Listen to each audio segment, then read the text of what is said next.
What's up, guys? We're back to another video, and today we just got Marvel's What If Episode 2 that focused a lot on T'Challa. What if T'Challa became Star-Lord, played by Chadwick Boseman? And let's face it, it was nice to hear Chadwick Boseman's last performance in the MCU as T'Challa, a nice way to honor his death.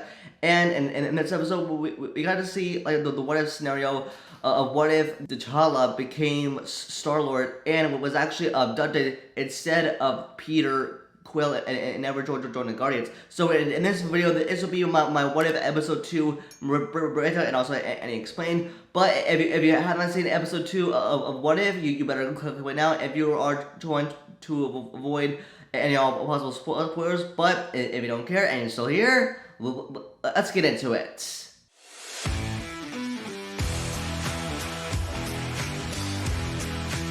So episode 2 starts on a morag when T'Challa, as Star-Lord now, goes to take a cosmic orb because it is a threat to the universe. And as he takes the orb, he's surrounded by a bunch of guards revealing to identify himself. And then T'Challa as Star-Lord reveals to them as Star-Lord, but it is, T'Challa. So as Star-Lord has the orb, the soldier tells him like politely to remove it. So like he does it politely. Then Star-Lord kind of does it with them by being polite, and then like they try to get rid of it, and he says to the soldier to get rid of the orb. But then they go into fight between the soldier and Star-Lord, and then he walks out. And then he is surrounded by more soldiers, and he says this Ravager never flies solo, and he says that 2 times, and then he is saved by Yondu. And then the next scene takes place in Wakanda in 1988, and that we see young T'Challa and his father, and young T'Challa says that they're tired of living in this bubble that they call their home, and then T'Challa says that like, he's preventing his son from like going out there, as Wakanda is known for like war, violence, and hatred. But then T'Challa goes out into the world and then like presses with a spear, practicing with it. And then next he gets abducted by the Raptor's spacecraft. So that means T'Challa got abducted instead of Peter Quill. Then next, after young T'Challa was abducted by the Raptor spacecraft, the soldiers take him in to Yondu, as they said to him that they grabbed the wrong kid, like, and said that they meant to grab Peter Quill. And then Yondu explains to young T'Challa why he wants to be escaped, and that like young T'Challa tells him that he's been living in a vibranium home, like preventing him from exploring the real world, and that young T'Challa says that he wants to explore the world, and then Yondu says that he wants to show him all the world at once. Then the next scene takes place like 20 years later, so it was from 1988 all the way to 2008, probably like within the timeline from the first Iron Man, I guess it's 1 or something like that. But then we see T'Challa as Star-Lord and the rest of the Ravagers going down to a club to celebrate. And then they have a conversation, and then unexpectedly Thanos shows up. And then the next thing we know is we see Thanos like not acting like a villain. In fact, in this episode of What If, Thanos is actually acting like a good guy, and that like T'Challa told him that there's more than one way to relocate the universe's resources, so that this was preventing Thanos from that war that happened in Infinity War and Endgame by putting on the gauntlet and then snapping his fingers and letting all of half of life like vanish, and then like coming back, which led into the Avengers fight against Thanos. Then as Star-Lord is going to get another drink, we can see that the bartender is actually Drax, and then he says that the money is no good, and that T'Challa says like he has cash and that he can give to him, and then Drax quickly recognizes him as Star-Lord, and that he saved his home from a Kree invasion. So that means like T'Challa as Star-Lord went on a lot more missions than Peter Quill did as Star-Lord. Then as Star-Lord and Drax are taking selfies together, we can see that Nebula is here in this episode, but it's in a different hair color that is blonde, and then we see like Star-Lord and Nebula having a conversation together, and that like Star-Lord talks about how like he lost his home Wakanda, and that like Yondu attempted to bring him back to Wakanda, but it was destroyed, even though like Yondu and the Ravagers accidentally abducted him instead of Peter Quill, and then Nebula says that like he lost his home, but he saved many other people's home worlds. And then next we hear Nebula says that he has a job for Star-Lord.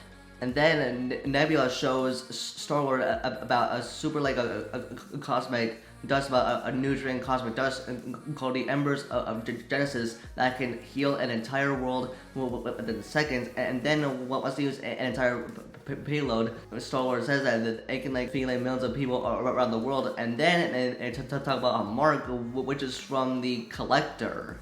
And now with Tyler Tyven, also known as the Collector, as they were talking about, he is the owner of the Tyven group, and is the keeper of many things like throughout the galaxy, and is in the Nowhere port installation. And last time we saw him was in going to the galaxy when he had like one of the stones. Then, as he explained about the Collector, Yondu tells Star-Lord that like he's gonna do bad things with him if he wants to go after him, and then Star-Lord explains to Yondu that if they want to accomplish the mission to the world, that they must do it while they're still the Ravagers, but they do not back down of a fight.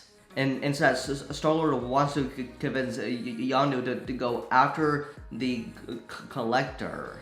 The next, Star-Lord and then Nebula and Thanos are planning to track down the Collector of where he is, and then next they travel to Nowhere, and then that's where they'll create a distraction. And then Nebula says that they'll distract them by walking out of the pigtails, and then like recovering the orb that Star-Lord recovered from Morag, and then while Nebula and Thanos are distracting the Collector, the Star-Lord is going to be looking for the Ambers. And the next, Star-Lord says that how Thanos will be a part of the distraction, and then he by throwing or killing one of the guards, and then Star-Lord also says that the Ravagers will start a riot and cause him to draw the attention against the Black Order in order for the distraction to work. Then, as Star-Lord is walking, he spots Howard the Duck, and then he asks him where he can find the Ember of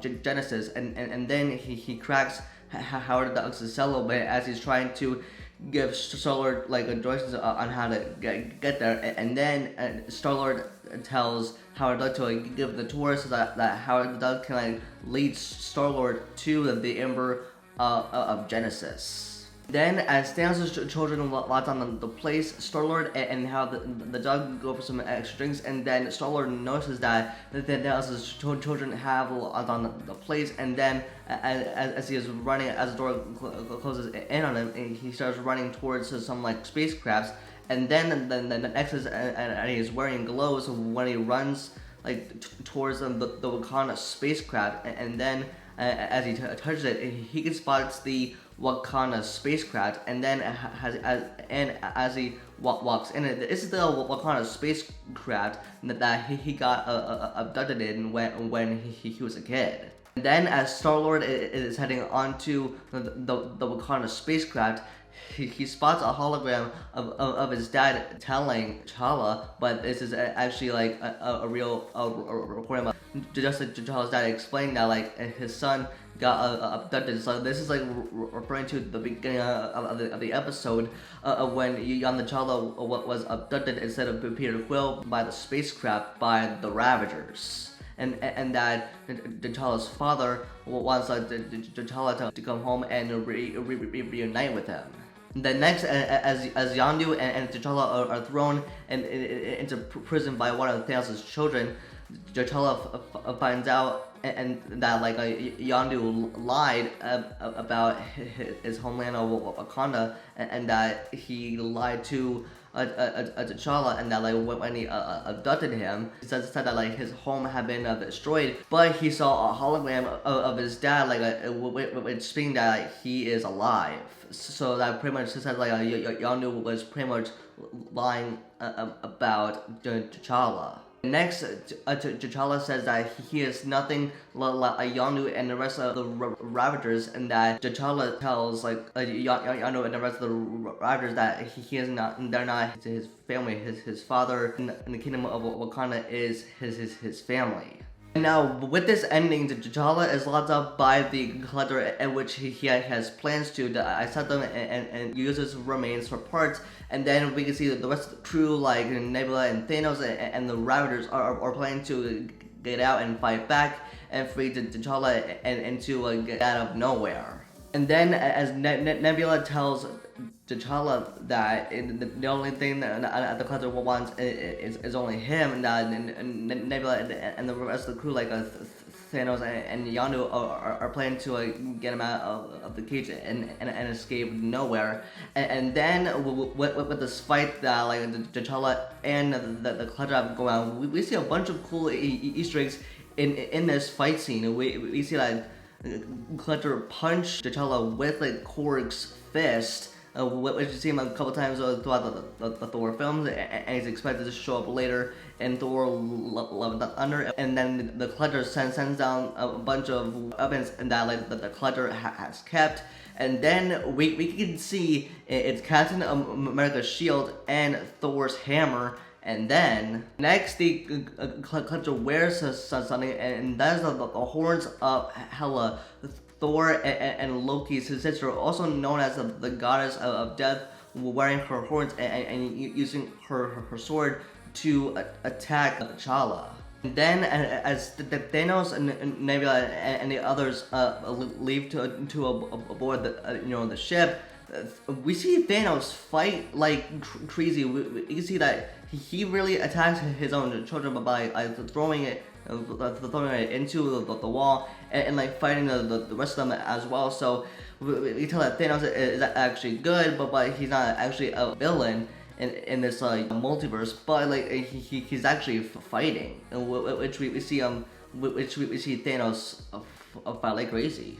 And then we see Yondu and T'Challa continue to fight the Collector, and then as the Collector beats the heck out of T'Challa and Yondu, he throws him to the ground, and then right before they're about to be killed, they use the technique called sticky fingers, and then they used the Collector's weapons against him so that it can like kick him and put him in the cage. And then Yondu and T'Challa escape and then get on the ship, and then Yondu tells T'Challa which destination that he wants to go to, and then T'Challa says he wants to explore the universe, but then T'Challa looks on the world map on the globe to see where he wants to go, and then the next scene we see the final scene is T'Challa and Yondu and the rest of them back in Wakanda so that T'Challa can reunite with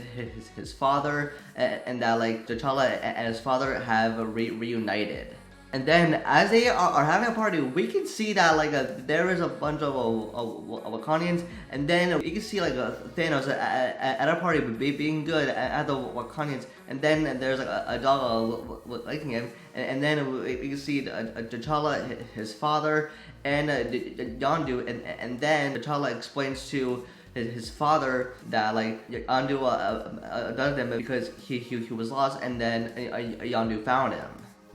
And then the final scene has Peter's dad, Peter Quill's dad, as he spots Peter in the restaurant, and then like Peter's dad says ready to have father and son spare time, and then with this Peter Quill never got abducted, T'Challa did, and that would be Peter Quill and never joined the Guardians of the Galaxy. T'Challa became Star-Lord and got abducted, and that concluded episode 2 of What If. And that was one of the episode 2. Like, I really and thoroughly enjoyed it myself. I never expected really any so many characters but to pop up. Like, Thanos being good and not actually a villain, and Nebula with blonde hair, and the cool little Easter eggs that were shown, like from the past Marvel movies, like a Korg's arm, Hela's horns, and Captain America's shield, and Thor's hammer, so yeah, so those were the cool Easter eggs, and like characters I never didn't expect in this episode, which was very cool to see, and I can't wait for episode 3. So that's gonna be it for my What If episode 2 right down video. Let me know your thoughts in the comments down below. Did you enjoy episode 2 of What If? Give me a rating between 1 and 10, 10 being the highest. Also, don't forget to like the video and subscribe and turn on that notification bell for future videos. And you can follow me on Instagram and Twitter for live updates. And with that, I'll see you guys in the next video. Peace.